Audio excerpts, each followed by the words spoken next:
Last night, we went to the pass holder takeover at Universal Studios Hollywood. This is an after-dark event that Universal Studios Hollywood puts on specifically for pass members, usually twice a year. Usually, these pass member takeovers will happen just before summer begins and then again during the holiday season. To attend a pass member event, you do have to be an active pass member at Universal Studios Hollywood. There is no additional charge to attend the pass member event, but you do have to make a reservation in order to guarantee a spot at this event. Last night, the event officially began at 8 p.m., but we got there a little early, around 7 p.m. Since we were a bit early, we started our night by taking a picture with this new How to Train Your Dragon photo op and letting the kids play for a while in Super Silly Funland. Then, once the event officially began at 8 p.m., we started at the Share a Coke Lounge. This event was being sponsored by Coca-Cola, and because of that, they had set up a big Coke-themed area in the middle of Universal Studios Hollywood at Universal Plaza. In this area, there was a live DJ playing, there were photo ops set up, there were games you could play, and each guest was welcome to grab some free orange cream Coke to try.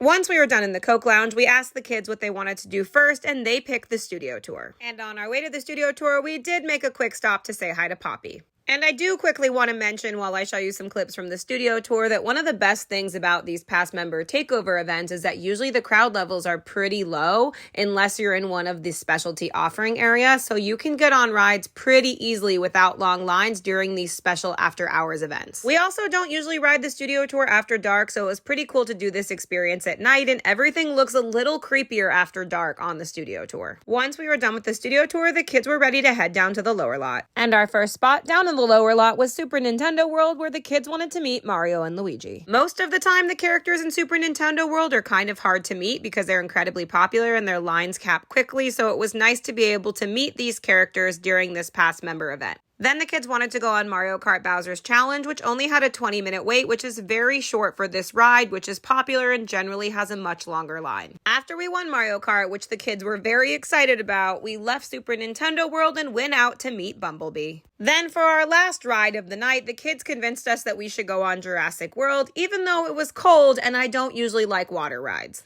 Once we were off the ride, and luckily not too soaking wet, it was time for our last activity of the night, which is something I had never done before, called a silent disco. If you're like me and you don't know what a silent disco is, basically everybody in the crowd grabs a set of headphones and you can change the channel on your headphones to pick the music that you want to listen to. You can tell what music everybody around you is listening to based on the color that the headphone turns. We all had a lot of fun in this area, but no one had as much fun as Bailey did.